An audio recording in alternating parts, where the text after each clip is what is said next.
Welcome to The Explainer. Today, we're diving into a huge, fundamental question. How in the world do our words, just sounds and symbols, actually create meaning? We're going to follow this centuries-long philosophical quest to find out. But let's kick things off with a question that I know you've experienced. With all the ways we have to communicate, why is just being clear with each other sometimes so darn hard? Well, it turns out the problem might be baked right into the tool itself. The philosopher William P. Alston absolutely nailed it back in 1964. Our language, at its core, has some serious weaknesses. It's vague, it totally depends on context, and yep, it can even be flat-out misleading. And look, this isn't some new thing because of texting or social media. This struggle to pin down what we really mean, to get past the flaws in the most important tool we have for connecting with each other, it's a quest that's been going on forever. All right, so let's jump in. Our quest starts way back with the first great thinkers who tried to figure out the very nature of truth itself. You see, for centuries, the search for meaning was all about looking outward. Thinkers like Plato were searching for these big, universal truths that existed somewhere out there. Fast forward to the Enlightenment, and it was all about objective, observable facts. But then, everything changed. Immanuel Kant came along and basically said, hold on, what if reality isn't just out there waiting to be discovered? What if we construct it with our own minds? And just like that, the search for meaning completely flipped inward. And that inward turn, man, it just exploded in the 20th century. All the turmoil from world wars and the industrial age, it lit a fire under philosophy and sparked a total revolution. So, one of the first huge ideas to come out of this was something called logical atomism. It was championed by the brilliant Bertrand Russell. He looked at our everyday language and thought, this is a mess, it's too sloppy. His big solution? Let's build a perfect language, one made of these precise little logical units, or atoms, that could mirror reality with zero ambiguity. Now, Russell's idea was a game changer, especially for his student, a guy named Ludwig Wittgenstein.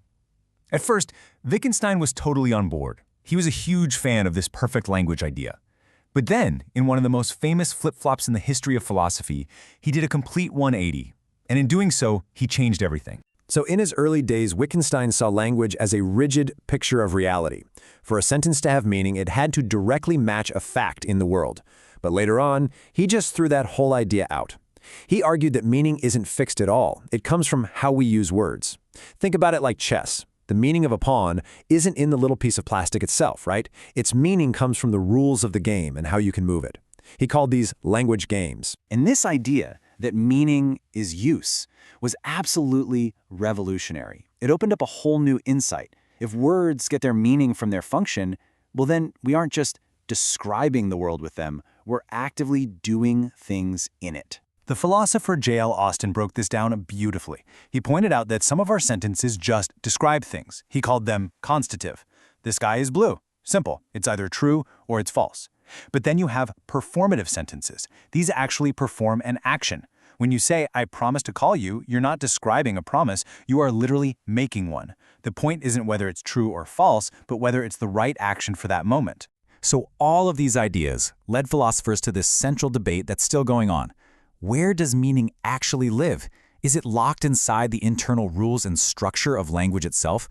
Or does it come from how language connects to the real world out there? You can kind of boil this whole journey down into three big steps. First, the old school view saw language as substance. Words are just labels for things. Then came the structuralists who said, nope, language is form. Meaning gets created by the internal rules of the system. But today, the contemporary view is that it's both. Meaning happens in that powerful, dynamic interaction between the structure of our language and how it connects to the world and our own minds. Okay, so that's a lot of abstract thinking. But how does any of this actually apply to the world we live in right now? Well, researchers are taking these philosophical tools and doing some really fascinating real-world analysis. They dig into the language used in the media to expose hidden biases or power structures. They study the meaning of place names to uncover the cultural and historical DNA of a region.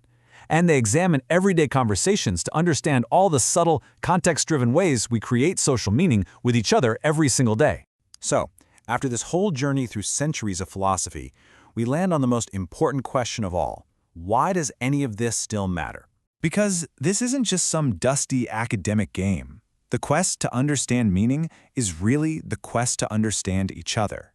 It's the fundamental human drive to bridge the gaps between our minds, to connect, and to build the shared reality that we all live in together. And when you think about our world right now, an age of AI, of memes, and a constant flood of misinformation, that ancient philosophical quest to ask, what do our words truly mean?